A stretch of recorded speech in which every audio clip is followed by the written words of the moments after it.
மனசு வச்சா மங்களமாய் வாழ வைப்பாள். ஈஸ்வரியாள் இரக்கம் கொண்டு எல்லோருக்கும் வாழ்வளிப்பாள். அந்த கருமாறி கண் பார்த்து காலம் எல்லாம் காத்தருள்வாள். அந்த கருமாறி கண் பார்த்து காலம் எல்லாம் காத்தருள்வாள்.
இந்த அனைவரும் எல்லா மக்களும் எல்லா வளம்பட்டு அம்மாவின் அருளோடும் அம்மாவின் ஆசீர்வாதத்தோடும் பல்லாண்டு பல்லாயிரத்தாண்டு வாழ நம்ம அம்மாவினை பிரார்த்திப்போம் ஒற்றுமையாக.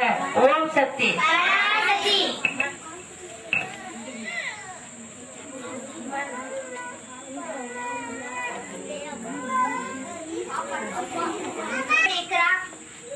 சாலை வசதி இல்ல, குடிநீர் வசதி இல்ல, குப்பை தேங்கி கிடக்குது, குடிநீர் வசதி, குடிக்கிற தண்ணியில சாக்கடை கலக்குது, கோயிலுக்கு போலாண்டா தெரு லைட் எதுவுமே இல்ல. இதையெல்லாம் யாரும் பார்க்க மாட்டாங்க. இத பத்தி கலெக்டர் தான் சொல்லணும். நாங்க போவோம். காட்சி ரெண்டை நாம் பார்ப்போம். உள்ளே வரலாமாமா? வாங்க. வணக்கம் அம்மா. ஏன் நிக்கிறீங்க? உட்காருங்க. என்ன பிரச்சனை சொல்லுங்க. அம்மா, இந்த கிராமத்துல வசதி இல்லாம குடிநீர் வசதி இல்ல, குப்பை தேங்கி கிடக்குது, சாலை வசதி இல்ல, எந்த வசதி இல்லைங்கம்மா. எந்த கிராமம்? அச்சிபட்டி கிராமம் அம்மா. ஓ, அதுவா? அத பத்தி தான் யோசிச்சிருந்தேன். சரி, வாங்க போவோம்.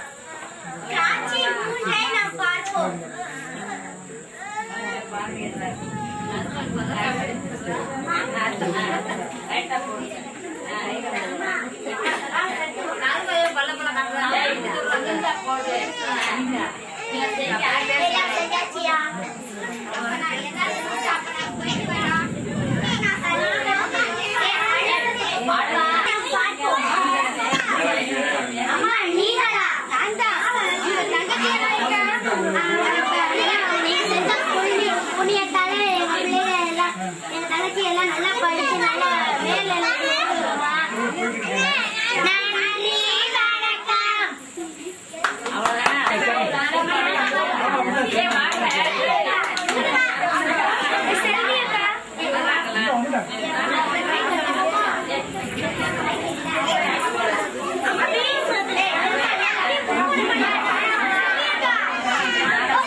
ஏங்க இந்த பூவை வெட்டுங்க, வாவரசி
மாரியம்மா